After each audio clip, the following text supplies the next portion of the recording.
Hello everyone and welcome. In this short, I'm going to share with you about release clips and downrigger fishing hookups.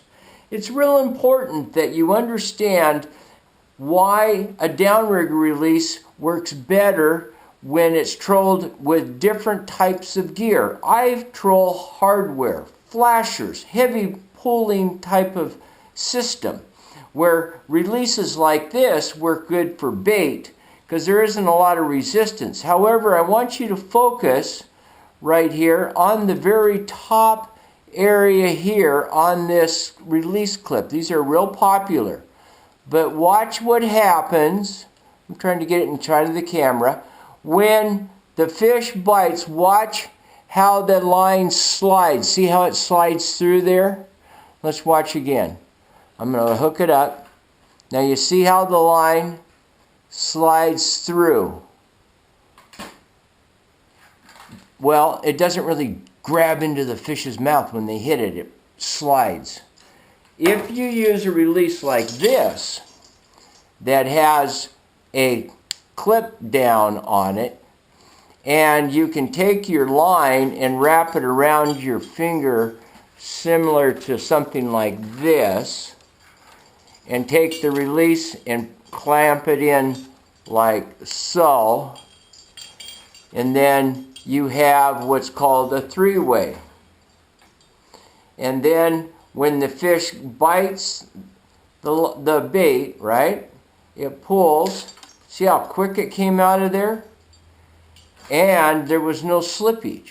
So this is really an important release. If you're a meat fisherman with heavy flashers, like I use, the metal ones that are extremely heavy, plastic ones work great, but they don't pull as hard. So you can get away with maybe a release like this. However, always remember the slippage affects the way the hooks go into the head of the fish, and you lose a lot, all right? So remember, this release does work well. However, the fish don't get hooked.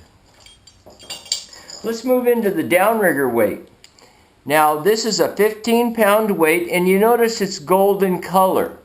Real important. I've experienced lots of different things when I've salmon fished. One is the sunlight hitting the reflection of my flashers. That's why I think they call them a flasher, because it rotates and the light flashes off of it. Well, same thing's true with the downrigger weight. Gold paint, and if you notice there's a hole here. In this hole, I put my Doc Stinky bait, a paste, and just pack it full, and that holds it in there as I troll, all right? And this release mechanism off of the weight, you see that? Just real inexpensive brass, little hook, goes right on. Simple, simple. And the release clip I use now, I removed it so you can actually see how it works. All right? And then I put a couple of beads on, so when the whole thing's together, it looks like this. And if I was to show you another trick of what I'm doing with downrigger weights, what are those called? The disco balls? Check this out. When it goes in the water, it spins, creating turbulence, attraction. And all I did is I took these real inexpensive, you can get 50 on a card at the dollar store, and I just glued them on, and a few fall off. Painted it gold before I did it, but I'm still in the experimental stages on trying to attract fish to my gear with the weight that's in the water, not to detract, all right? Black is another color that people like. Now let's get into the rock release. This is something we developed over 40 years ago. Can you believe that? 40 years ago. Let's say you're someone that likes to use 20-pound test, 15-pound test main line, 10 to 12-pound test leader, 2, 3, 4-odd hooks, and then a real light weight. Great, super good. However, I invented something that's even better than just the weight. but you want some attraction power. And a flat rock on what we call the rock release, and you can use it a couple of different ways. You can use it with just bait by itself. That's what I recommend here with a flat rock. The reason being, when you troll the bait through the water, the flat rock, what does it do? It starts to move around in the current, right? Well, what's your bait doing? Instead of just going in a straight line like this, it's doing this. Because the rock is moving like this, adding more attractor. However, 9 feet a leader from the end of the release here, of the clip here, my release mechanism, the rock release. 9 feet to your bait. You got to get away from the rock. It kind of spooks them, we found. Now, if you want to go deeper and you want to troll like a heavy flasher, take a round rock like a baked potato. Now, this is actually a rock there.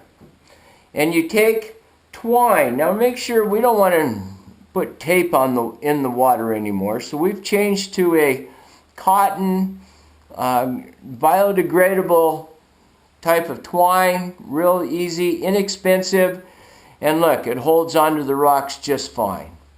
Again, the release clip, it's kind of fun to use. We call it the rock release. Now, we put a pin in it, so you know when you're out fishing and you have a bucket full of rocks, they think you're nuts, first of all, but while you're trying to get it together, all of a sudden, you've caught some fish and you're down to your last rock. Well, we put an eye right there, opening, so that you can put a toothpick in the end and it won't release, so you won't lose that hot favorite rock. You know, the one that just seems to catch fish. So that is how that would work. And your flasher then would rotate down. It's heavier. You can go a 12-pound rock if you want, because here's the neat thing. If you decide you don't want to keep that rock anymore, when the fish bites, I'll put it right here. Look at that. Same thing goes on.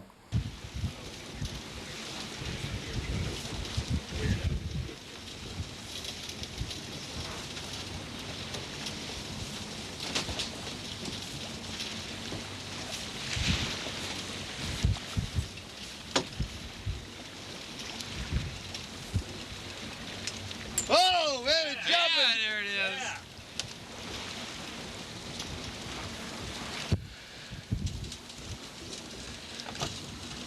Coming right up, Doc. Get the net. I'm watching him.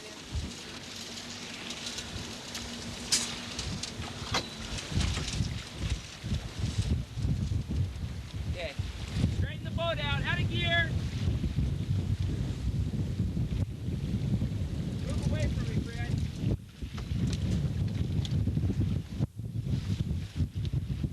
All right. Yeah! Yeah!